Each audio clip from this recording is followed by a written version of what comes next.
प्रिय भक्तगण, आज हम आपको एक कथा का श्रवण करा रहे हूँ जो सुनने मात्र से आपके जीवन में सुख, संपत्ति और धन की वर्षा होगी। तो चलिए कथा को प्रारंभ करते हैं। हरे कृष्णा, ओम नमः शिवाय। प्रेम से बोलिए माता जगत जननी जगदम्बा माई की जय। प्रिय भक्तगण, हमारे चैनल में आप सभी का स्वागत है। भक्तों, आज हम आप सभी को एक बहुत ही दुर्लभ एवं महत्वपूर्ण कथा सुनाते हैं। इस कथा को आप लोग बड़े प्रेम और श्रद्धा से प्रसन्न चित्त मन के साथ सुनिएगा। एक दिन की बात, शाम का समय था। भगवान शिव और माता पार्वती कैलाश पर्वत पर बैठे थे। तभी माता पार्वती के मन में दो प्रश्न आया। उन्होंने भगवान शिव से दो प्रश्न पूछे। उनका पहला प्रश्न यह था कि बहू को परेशान करने वाली सास को कौन सी या किस प्रकार की सजा मिलती है। उनका दूसरा प्रश्न यह था कि कौन सी स्त्री के ससुराल में पैर रखने से गरीबी आ जाती है। अगर आप यह कहानी सुन रहे हैं तो पूरा सुनिए। इस कथा को आधा अधूरा छोड़कर जाने की गलती मत करिएगा, क्योंकि इस पवित्र कथा को पूरा सुनने से मनचाहा फल की प्राप्ति होगी। इसलिए इस कथा को पूरा सुने। आप शिव भक्त हैं तो भोलेनाथ का अनादर ना करें। इसके बाद माता पार्वती के प्रश्नों को सुनकर भगवान शिव ने कहा, हे पार्वती, आपके मन में आया हुआ प्रश्न बहुत महत्वपूर्ण है, साथ ही लोक कल्याणकारी है। इसलिए कि जब कोई लड़की शादी के बाद बहू बनकर अपने माँ बाप को, जिन्होंने उसे जन्म दिया और पाला पोसा, उसी को हमेशा के लिए छोड़कर अपने ससुराल में जाती है, तो उस समय उसका ससुराल ही उसके लिए सब कुछ होता है और उस बहू के लिए उसके सास ससुर ही माता पिता होते। इसलिए हे पार्वती, हर सास ससुर को चाहिए कि अपनी बहू को अपनी बेटी जैसा ही प्यार दे। उनको सोचना चाहिए कि उनकी बहू उनके घर को खुशहाल करने के लिए अपना एक प्यारा सा संसार छोड़कर आई है। लेकिन ऐसा कम देखने को मिलता है कि एक सास अपनी बहू को अपनी बेटी की तरह प्यार देती हो। भगवान शिव कहते हैं, हे पार्वती, अब मैं आपके दोनों प्रश्नों के उत्तर एक छोटी सी कहानी के माध्यम से देता हूँ। इसे आप ध्यान से सुनिएगा, फिर आप पूरी तरह से संतुष्ट हो जाएंगी। तो प्रिय भक्तजन, कहानी शुरू करने से पहले मेरा आप सभी से अनुरोध है कि आप हमारी कहानी में खो जाइए। इससे पहले आपसे निवेदन है कि यदि अभी तक हमारे चैनल को सब्सक्राइब नहीं किया है तो कृपया चैनल को सब्सक्राइब कर दें और साथ ही बेल आइकन अवश्य दबा लें, जिससे हमारी हर वीडियो का नोटिफिकेशन सबसे पहले आप तक पहुंच सके और आप हमारी हर वीडियो से प्राप्त ज्ञान को अपने जीवन में उतार सकें। और साथ ही एक बात और कहना चाहूँगी कि आप वीडियो को पूरा देखें, क्योंकि आधी अधूरी वीडियो देखने से आधा अधूरा ही ज्ञान प्राप्त होता है, जो जीवन में कभी काम नहीं आता। तो चलिए हम कहानी की शुरुआत करते हैं। इस कहानी भगवान शिव ने माता से पार्वती कहा है, हे पार्वती, एक गांव में एक बुढ़िया रहती थी जो बहुत ही दुष्ट थी। उस बुढ़िया के पास एक बेटा था और एक सीधी सादी बेटी भी थी। वह हमेशा माँ की बातों पर चलती थी। भगवान शिव कहते हैं, हे पार्वती, अब कुछ ऐसा हुआ कि उस बुढ़िया के बेटे को गांव में कोई भी काम नहीं मिलता है। वह इतना गरीब है कि जमीन भी बेचकर वह धन कमा सके। उसे धन के लिए कुछ काम करना होगा। वह काम की तलाश में दूसरे गांव जाता है। दूसरे गांव में उसे एक अच्छा सा काम भी मिल जाता है, लेकिन वहां से उसे हर रोज अपने घर पर आने के लिए समय नहीं मिलता है। सिर्फ पूरे साल में एक बार या कुछ दिनों के लिए ही उसे छुट्टी मिलती है तो अपने घर आ पाता है, इसलिए कि वह दूसरे गांव में जाकर के काम करता है। लेकिन उसे अपनी पत्नी की भी बहुत चिंता रहती थी। इसीलिए जब उस बुढ़िया का बेटा अपने घर से काम करने के लिए दूसरे गांव पर जाता था, वो जाने से पहले हमेशा अपनी माँ से कहता था कि माँ, मेरी पत्नी को अच्छी तरह से संभाल कर रखना, क्योंकि मैं रोज़ाना यहाँ पर नहीं आ सकता हूँ। फिर बेटे की बात को सुनकर के वो बुढ़िया कहती थी कि हाँ बेटा, तुम बिल्कुल भी चिंता ना करना, मैं तुम्हारी पत्नी का अच्छे से ख्याल रखूँगी, उसे कोई भी कष्ट नहीं मिलेगा। तुम बेफिक्र होकर के दूसरे गाँव में काम करने के लिए जा सकते हो। अपनी पत्नी की चिंता मत करो, उसे मेरे पास छोड़कर बेफिक्र तुम जाओ। भगवान शिव कहते हैं कि हे पार्वती, ऐसे ही अपने बेटे को झूठा आश्वासन देकर और उसे घर से दूर भेजकर वह बुढ़िया फिर बेटे के जाने के बाद वह अपनी बहू को बहुत परेशान करती थी। इस तरह समय धीरे धीरे बीत रहा था। वह बहू अपनी सास के आलोचना सुनकर भी चुप रहती थी, चाहे सास बहू को कितना भी कहती थी। वह जितना भी चिढ़ाती थी, लेकिन कभी भी वह बहू उसे जवाब नहीं देती थी, क्योंकि वह बहू बहुत ही संस्कारी थी और अपनी सास को अपनी माँ जैसा प्यार देती थी। फिर समय धीरे धीरे बीत गया। एक दिन उस बुढ़िया का बेटा छुट्टी पर आया। वह 2 दिन तक घर पर रुका, लेकिन उसकी बहू ने किसी तरह की कोई शिकायत नहीं की। फिर इस प्रकार छुट्टी पूरा होने के बाद में जब वो बुढ़िया का बेटा काम के लिए दोबारा जाता है तो जाने से पहले अपनी माँ से कहता है, माँ, हमारी पत्नी का ख्याल रखना, ये बहुत ही अच्छी है। आपको बहुत ही प्यार करती है क्योंकि मैं रोज़ाना यहाँ पर नहीं आ सकता हूँ। फिर बेटे की बात को सुन करके वो बढ़िया कहती है, ठीक है बेटा, तू चिंता मत कर, मैं तेरी पत्नी का बहुत ख्याल रखती हूँ और आगे भी रखूँगी, क्योंकि ये तेरी पत्नी नहीं, मेरी बेटी भी है।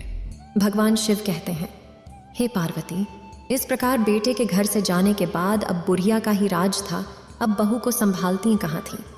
वो तो उसे जितना हो सके उतना सतना शुरू करती है, खुद पैर फैलाकर बैठ जाती है और अपनी बहू से घर और खेत का सारा काम करवाती है। उसे सुबह जल्दी उठा देती है। उसके बाद घर का सारा काम जैसे खाना पकाना, बर्तन मांजना, पानी भरना आदि काम करवाती है। उसके बाद कभी जंगल से लकड़ियाँ लाने के लिए भेजती हैं।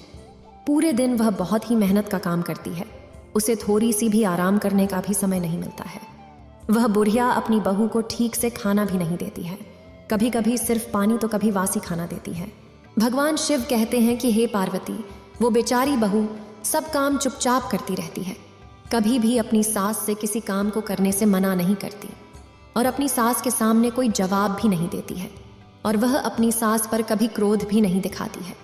जब रात होता तो वह बहुत परेशान रहती है, उसका शरीर बहुत दर्द करता था, लेकिन वह अपने पति से यह कभी नहीं कहती कि हमारी सास माँ हमें बहुत परेशान करती है, क्योंकि वह नहीं चाहती कि घर में कलह हो और उसके पति जो दूसरे गांव में काम करने गए हैं वह भी परेशान हो।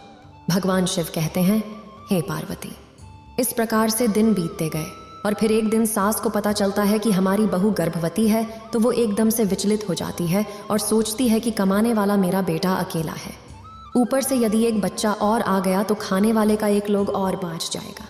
उसके ऊपर बच्चे के जन्म के बाद उसका ख्याल रखने के कारण बहू कोई काम नहीं करेगी, मुझे ही सब कार्य करना पड़ेगा। भगवान शिव कहते हैं, हे पार्वती, फिर वो बुढ़िया अपनी बहू के बारे में ऐसा सोचती है। हर सास तो यही चाहती है कि हमारे घर में जल्दी से पोता या पोती आए, लेकिन वो सास ऐसी है, वो नहीं चाहती कि हमारी बहू की कोख से कोई भी संतान जन्म ले, क्योंकि उसकी सोच है यदि बच्चा घर में आएगा तो बहू बच्चा के देखभाल में लग जाएगी और घर का कामकाज वो नहीं करेगी, फिर सारा काम काज मुझ करना पड़ेगा। भगवान शिव कहते हैं, हे पार्वती, अब जब वह बुढ़िया जान जाती है कि उसकी बहू गर्भवती है तो वह उसे ज्यादा सताने लगती है और बहू को बहुत सारा काम करने के लिए कहती रहती है। फिर भी बहू ऐसी हालत में भी घर का सारा काम और सास जो भी काम कहती वो सब भी अच्छे से किया करती थी। कुछ महीने इसी तरीके से बीतते हैं। फिर बहू के 9 महीने पूरे होने के बाद उसके प्रसूति का समय आता है। उसके पेट में दर्द होता है। बहू प्रसव के दर्द में व्याकुल हो जाती है और अपनी सास से कहती है, मुझे लगता है कि मेरे प्रसूति का समय नज़दीक आ गया है, कृपया जल्दी से आया को बुला लें। सास उससे कहती है कि आया की आवश्यकता नहीं है, मैं तुझे एक नींबू देती हूँ, ये नींबू ले और तू दूर जंगल में जाकर के इस नींबू को खा लेना, तुम्हें प्रसूति हो जाएगी। पर मेरी एक बात ध्यान से सुन लेना, यदि तेरी कोख से बेटा हो तो उसे लेकर घर आना, और यदि तेरे कोख से बेटी हो तो घर लेकर नहीं आना। भगवान शिव कहते हैं, हे पार्वती, बहू बेचारी वेदना से तरपती हुई सांस के द्वारा बताए हुए रास्ते पर चलती हैं और नींबू लेकर के उस जंगल में चली जाती है, जिस जंगल के बारे में उसकी सास बताती हैं। फिर वो जैसे ही नींबू खाती है, कुछ ही पल में उसकी प्रसूति हो जाती है और वो एक बेटी को जन्म देती है। भगवान शिव कहते हैं कि हे पार्वती, बहू ने उस बेटी को बड़े प्यार से दुलारती है, उसे दूध पिलाती है, क्योंकि उसने उस बेटी नींबू खाकर पैदा की थी, इसलिए उस बहू ने अपनी बेटी का नाम निम्बावती रखा। फिर इसके बाद उस बहू ने एक ऐसे पैर की खोज करती है जिसमें वह अपनी बेटी को छिपा कर रख सके। आखिरकार उसने एक ऐसा पैर खोज ही लिया जिस पैर में एक बहुत बड़े खो था, उस खो के ऊपर चिड़ियों के घोंसला था। फिर उसने अपनी बेटी निम्बावती को उस पैर की खो में छोड़ दिया और उस पैर पर रहने वाली चिड़ियों से कहा कि यदि मैं अपनी बेटी को घर ले जाऊंगी तो मेरी सास मेरे साथ मेरी बेटी को भी मार देगी, इसलिए मैं अपनी बेटी निम्बावती को इस खो में छोड़कर आपके भरोसे जा रही हूँ। हे चिड़ियों, आप सब मेरी बेटी का ध्यान रखना, भगवान शिव ने कहा। हे पार्वती, फिर बहू ने यह कहकर घर वापस घर आ गई। अब जैसे ही वह घर वापस आती है उसकी सास समझ जाती है कि उसे बेटी हुई है, क्योंकि उसने पहले ही कह दिया था कि यदि बेटा हो तो घर लेकर आना और यदि बेटी हो तो लेकर नहीं आना। वह डर से अपनी बेटी को जंगल में ही छोड़ आई है। भगवान शिव कहते हैं, हे पार्वती, इस प्रकार वो बहू अपनी सास से कहती है कि माँ बेटी हुई थी इसलिए लेकर के नहीं आई। फिर तो बहू की बात सुनकर के वो बरिया एकदम से शोर मचाने लगती है और चिल्लाने लगती है कि मेरी बहू ने अपने बच्चे को खा लिया, मेरी बहू बच्चे खाने वाली डायन बन गई है। भगवान शिव कहते हैं, हे पार्वती, उस बुढ़िया के द्वारा बहू को इतना परेशान किया जाने लगा, मगर बहू अपनी सास की बात को अनसुनी कर देती है और मन ही मन में इस बात से खुश रहती है कि भगवान की कृपा से उसकी बच्ची जिंदा है। और फिर रोजाना वो बहू जानवरों को चराने के बहाने से जंगल में जाती है और अपनी बच्ची को दूध पिलाती है। इस तरह से कुछ दिन बीतते हैं। उधर उस पैर की खोखर में निम्बावती धीरे धीरे बरी हो जाती है। इस तरह 1 साल बीतता है और फिर उस बुढ़िया का बेटा अपने छुट्टियों पर घर लौटता है। जैसे ही घर में प्रवेश करता है, बुढ़िया अपने बेटे से कहती है, बेटा, तुम्हारी पत्नी इंसान नहीं है, वह एक डायन है जो जीवित लोगों को खा जाती है। मुझे भी तो एक बेटी थी, लेकिन तुम्हारी पत्नी ने अपनी बेटी को खा लिया। भगवान शिव ने पार्वती से कहा, वह बुढ़िया का बेटा अपनी माँ का स्वभाव भली भांति जानता है। उसने समझ लिया कि यह एक साजिश है। फिर उसने अपनी पत्नी से उस बेटे बेटी के बारे में कुछ नहीं पूछा और उस बहू ने भी अपने पति से सास के बर्ताव के बारे में कुछ नहीं कहा। वह नहीं चाहती थी कि घर में किसी प्रकार का झगड़ा हो। फिर भगवान शिव ने कहा, हे पार्वती, उस बुढ़िया का बेटा कुछ दिन तक घर आकर रहता है और फिर वो बुढ़िया का बेटा काम के लिए दूसरे गांव चला जाता है। इस बीच उसकी बहू को फिर गर्भ धारण हो जाता है। बुढ़िया को जब यह पता चलता है कि मेरी बहू फिर से गर्भवती है, तो वह बुढ़िया बहुत नाराज हो जाती है और अपनी बहू को पहले से भी ज्यादा परेशान करने लगती है। फिर भगवान शिव ने पार्वती से कहा, हे पार्वती, उसकी बहू दूसरी बार जब 9 महीने पूरे कर लेती है तो उसे प्रसूति का दर्द शुरू होने लगता है। तब बहू अपनी सास को पहले की तरह ही आया बुलाने को कहती है, लेकिन फिर इस बार भी उसकी सास आया को नहीं बुलाती है और एक मुट्ठी जीरा ला करके अपनी बहू को देती है और कहती, यह जीरा तुम लेकर के तुम उस जंगल में जाना और इस जीरे को खा लेना, तुम्हें आराम से प्रसूति हो जाएगी। लेकिन एक बात है, उसे तुम ध्यान से सुनो, इस बार भी अगर तुम्हें बेटा हुआ तो उसे घर लाना, अगर बेटी हुई तो उसे घर मत लाना। भगवान शिव कहते हैं, हे पार्वती, बुढ़िया के कहने पर वह बहू फिर उस सुनसान जंगल में गई और वहां जीरा खा लिया। कुछ ही समय बाद उसे प्रसूति हो गई और उसने इस बार भी एक सुंदर बेटी को जन्म दिया। और बेटी के जन्म लेते ही वह बहू पहले की भांति अपनी बेटी को बहुत ही दुलारती है, दूध पिलाती है, क्योंकि वह बेटी जीरा खाने से पैदा हुई थी, इसलिए अपनी बेटी का नाम जीरावती रखती है। और फिर पहली बेटी को जहां पर रखा था उसी खो में जा करके अपनी दूसरी बेटी को भी रख देती है और चिड़ियों को उसका ध्यान रखने के लिए कहकर वापस घर आती है। उधर बहू के घर पहुंचते ही वो बरिया पहले से भी ज्यादा जोर जोर से चिल्लाती है और गांव वालों से कहती है कि उसकी बहू ने इस बार भी अपनी बेटी को खाया है। ये तो चुड़ैल है, मगर इस बार भी बहू जो थी अपनी सास के चिल्लाने को अनसुना करती है और उधर गांव वाले भी उस बुढ़िया की बात पर ध्यान नहीं देते। भगवान शिव कहते हैं, हे पार्वती, अब कुछ दिनों के बाद लगभग 1 साल और खत्म होता है। उसका बेटा फिर वापस घर लौटता है। अपने बेटे के घर आते ही वो बुढ़िया पहले की तरह अपने बेटे से बहू की चुगली करती है और बेटे से कहती हैं कि बेटे, इस बार भी तुम्हारी बहू ने एक बेटी को जन्म दिया और उसके जन्म होते ही उसने अपनी बेटी को खा लिया। उसने अपनी बहू को डायन कहा और कहा कि वह सबसे बड़ड़ी चुड़ैल है। भगवान शिव कहते हैं कि हे पार्वती, इस तरह उस बुढ़िया की बात को सुनकर उसका बेटा चुपचाप रह जाता है और अपनी माँ से कुछ भी नहीं कहता है। उसने अपनी पत्नी से भी कुछ नहीं पूछा। फिर कुछ दिन घर पर रहकर जब वापस दोबारा काम पर जाता है तो बहू तीसरी बार गर्भवती हो जाती है। भगवान शिव कहते हैं कि हे पार्वती, इस बार भी पहले की तरह ही हो जाता है। इस बार बुढ़िया बहू को एक आम देती है और बहू उस आम को लेकर उसी जंगल में जाकर खाती है। जब वह आम खाती है तो वह एक बेटी को जन्म देती है और उसको दूध पिलाकर उसका नाम आम रख देती है और फिर उसको भी उसी खो में छिपा देती है और चिड़ियों से उसका ख्याल रखने के लिए कहकर वापस अपने घर आती है। भगवान शिव कहते हैं, हे पार्वती, अब बुढ़िया गांव के द्वार द्वार जाकर के बहू की चुगली करती है, मगर बहू अपनी सास की एक भी बात का बुरा नहीं मानती और सास की नफरत भरी बातों को अनसुना कर देती है।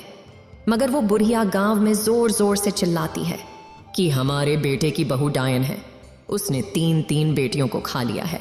भगवान शिव कहते हैं, हे पार्वती, वह बुढ़िया जिस तरह से शोर मचाती है तो लोगों को भी अब लगने लगता है कि वास्तव में उसकी बहू सचमुच ही बच्चे खाने वाली डायन है। तो लोग डर के मारे अपने अपने बच्चों को घर के अंदर बंद करके रखने लगते हैं। अब इस प्रकार से धीरे धीरे यह बात गांव के चारों तरफ फैल गया और उस बुढ़िया का बेटा जिस घर में काम करता था उसे वहां भी यह बात सुनने के लिए मिल गई। फिर तो उस बुढ़िया का बेटा यह खबर सुनकर बहुत परेशान हो जाता है और तुरंत ही मालिक से अनुमति लेकर के अपने गांव वापस आता है। जब तक बुढ़िया का बेटा अपने गांव आता है तब तक यह खबर उस राज्य के राजा के कानों तक पहुंच जाती है कि बुढ़िया की बहू वास्तव में एक डायन है। फिर राजा सिपाही भेज करके बुढ़िया को दरबार में बुलाता है और बात की छानबीन करता है।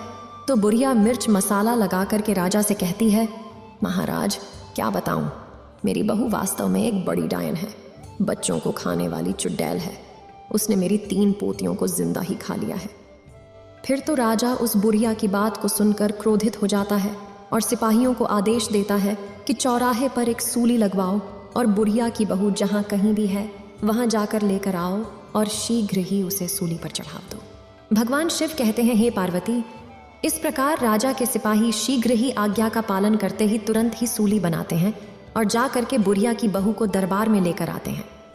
फिर राजा बहू से पूछता है, क्या तुम्हारी सास सच कहती हैं? क्या तुमने अपनी 3 बेटियों को जिंदा खा लिया है? मगर राजा की बात को सुनकर वह बहू चुपचाप नीचे सिर झुकाए खड़ी रहती है। फिर तो बहू को चुपचाप देख करके राजा को विश्वास हो जाता है। जैसा बुढ़िया ने बताया है, उसकी बहू तो वास्तव में अपनी बेटियों को खाया है, ये तो डायन है।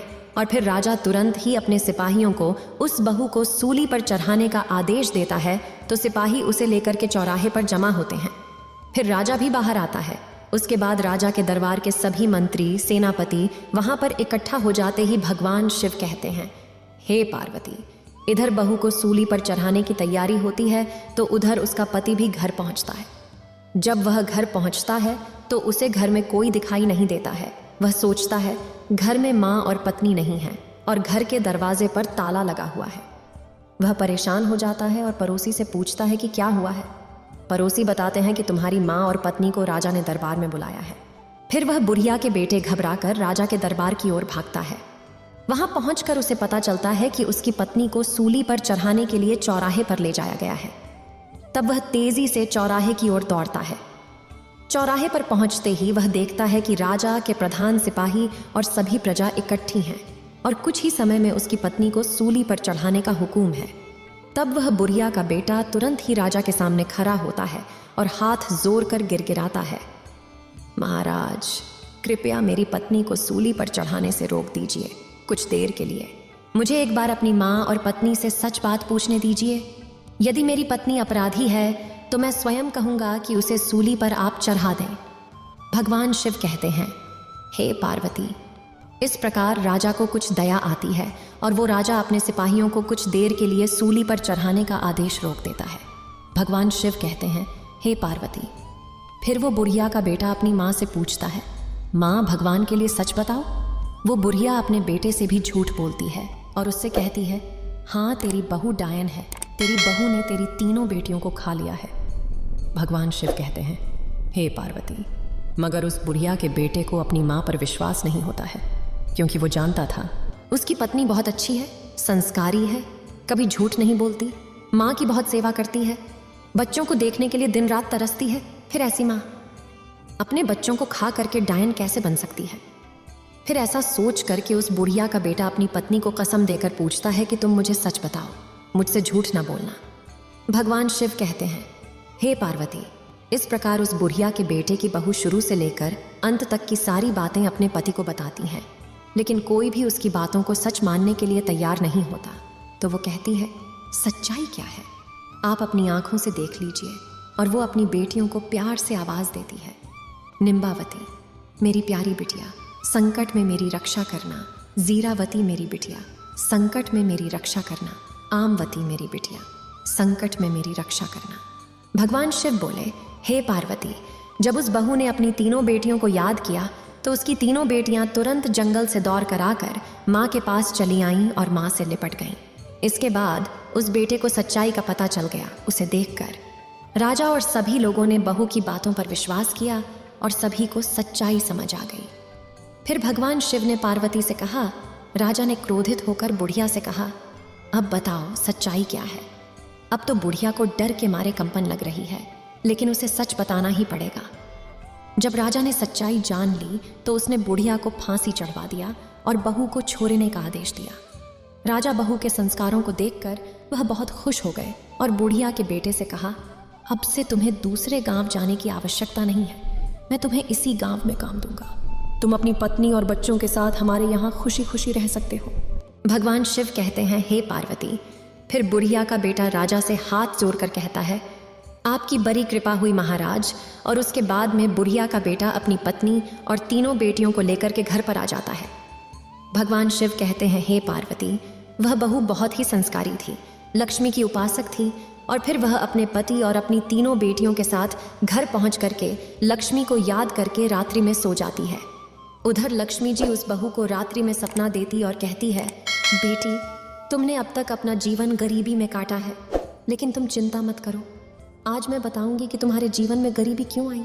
तुम्हारे ससुराल आने से पहले ये घर संपन्न था, लेकिन जैसे ही तुमने इस घर में अपना कदम रखा, इस घर में गरीबी आ गई। आखिरकार इसके पीछे कारण क्या था? भगवान शिव कहते हैं, हे पार्वती।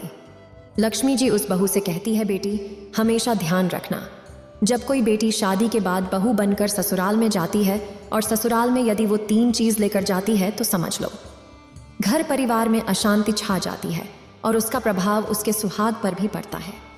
घर में गरीबी आ जाती है। इसलिए कभी भी किसी भी बेटी को शादी होने के बाद अपने मायके से ससुराल के लिए 3 चीज लेकर नहीं जाना चाहिए। पहला चूल्हे शादी के बाद रसोई की रस्म होती है। उस रस्म में बेटी मायके से दिए गए चूल्हे का प्रयोग करती है। मगर हमेशा ध्यान रखना, यदि कोई भी नव विवाहित दुल्हन अपने मायके से चूल्हा लेकर ससुराल में प्रवेश करती है तो सीधा उसका प्रभाव उसकी गृहस्थी पर पड़ता है, जिसकी वजह से भाग्य की देवी रूठ जाती है और घर में गरीबी आ जाती है। भगवान शिव कहते हैं, हे पार्वती, अब लक्ष्मी जी दूसरी बात बताती हैं। बेटी, दूसरी चीज है नमक। बेटी, नमक का काम होता है चीजों को नमकीन करना। जब बेटियां शादी के बाद मायके से ससुराल की ओर प्रवेश करती हैं तो उसका धर्म क्या होना चाहिए? नए घर में प्रवेश करते वक्त सबको साथ लेकर चलना, सबसे अच्छे से बात करना और जो भी रिश्ता उससे जुड़ा है उन सभी रिश्तों में मिठास घोलना। ऐसे में यदि नवविवाहिता मायके से नमक लेकर ससुराल में प्रवेश करेगी तो रिश्ते खराब हो जाते हैं और उससे जुड़ा हुआ हर रिश्ता नमकीन का रूप लेता है। हमेशा ध्यान रखना, यदि नवविवाहित बहू अपने मायके से नमक से बना कोई भी सामान अपने ससुराल लेकर जाती है तो उसका सम्मान आजीवन अपने मायके के लोगों के साथ जुड़ा रहता है, लेकिन उसका संबंध अपने ससुराल वालों के साथ कभी भी सही तरीके से नहीं जुड़ पाता और वो रिश्ता मीठा कभी नहीं बन पाता। इसलिए बेटी को विदाई के समय नमक लेकर नहीं आना चाहिए। भगवान शिव कहते हैं, हे पार्वती, अब लक्ष्मी जी तीसरी चीज उस बहू को बताती हैं।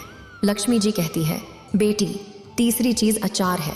अक्सर कर माँ बाप बेटियों को शादी के बाद विदा करते समय उसके माता पिता उनके पसंदीदा अचार को बनाकर भेज देते हैं, लेकिन हमेशा ध्यान रखो, अचार खाने में खट्टा होता है, वैसे ही वो पति पत्नी के बीच में रिश्तों में भी खट्टास पैदा कर देता है, परिवार में भी खट्टास पैदा कर देता है। कभी कभी यह खटास इतनी गहरी हो जाती है कि पति पत्नी में से किसी की मृत्यु तक हो जाती है। इसलिए याद रखना चाहिए कि शादी के बाद विदा होते समय अपने मायके से कभी भी अचार जैसी कोई वस्तु नहीं लानी चाहिए।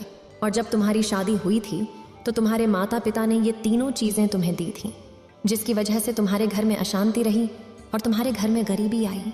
तुमसे भाग्य की देवी रूठ गई, लेकिन तुम्हारे संस्कार बहुत अच्छी थी। तुमने कभी भी अपनी सास को कोई जवाब नहीं दिया।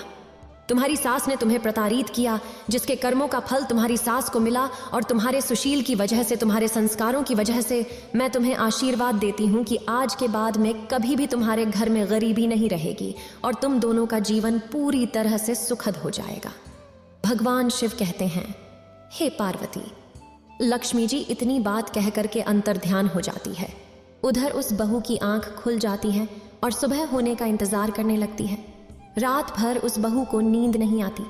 अब जैसे ही सुबह होता है तो राजा के सिपाही सुबह होते ही उस बुढ़िया के बेटे को बुलाने के लिए आ जाते हैं और कहते ही, चलो तुम्हें राजा ने बुलाया है।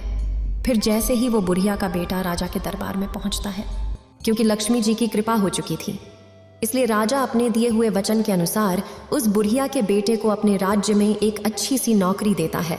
और फिर बड़ी ईमानदारी के साथ में वो बुढ़िया का बेटा उस राजा के यहाँ पर नौकरी करता है और अपनी पत्नी तथा तीनों बेटियों के साथ में सुख शांति से जीवन बिताता है। भगवान शिव कहते हैं, हे पार्वती, अब तुम अपने पहले प्रश्न का उत्तर सुनो। तुम्हारा पहला प्रश्न यह था कि उस सास को कौन सी सजा मिलती है जो अपनी बहू को हर समय घर में परेशान करती है। तो समझो, जिस सास ने अपनी बहू को परेशान किया है उसे उसके कर्मों के आधार पर सूली पर चढ़ा दिया जाता है, जैसे कि उस बुढ़िया को सूली पर चढ़ा दिया गया। फिर वह यही कहती है कि मुझे छोड़ दो, अब मैं कभी भी अपनी बहू को परेशान नहीं करूंगी, मगर उसे छोड़ा नहीं जाता, उसे सजा भुगतनी ही पड़ती है। भगवान शिव बोले, हे पार्वती, तुम्हारा दूसरा सवाल था, कौन सी स्त्री अपने ससुराल में जाते ही गरीब हो जाती है। तो समझ लो कि शादी के बाद नवविवाहिता को अपने मायके से 3 चीज़ों को नहीं लेने चाहिए, यानी नंबर 1 चूल्हा, नंबर 2 नमक और नंबर 3 आचार। यदि कोई नवविवाहिता इन 3 चीज़ों को अपने मायके से अपने ससुराल में ले आती है तो उसके जीवन में गरीबी आ जाती है। मित्रों, इस कहानी को अपने परिवार के सभी सदस्यों को ज़रूर सुनाओ। मुझे पूरा यकीन है कि इसके बाद सास बहू के बीच मित्रता बनेगा और घर में कभी भी गरीबी नहीं आएगी। भाग्य की देवी लक्ष्मी कभी भी रूठेगी नहीं। इस वीडियो को बोलते समय कोई त्रुटि हो तो मैं क्षमा चाहती हूँ। उम्मीद है आप सभी को यह वीडियो अच्छी लगी होगी। अगर आप शिव के सच्चे भक्त हैं तो चैनल को सब्सक्राइब और वीडियो को लाइक करके कमेंट में हर हर महादेव लिख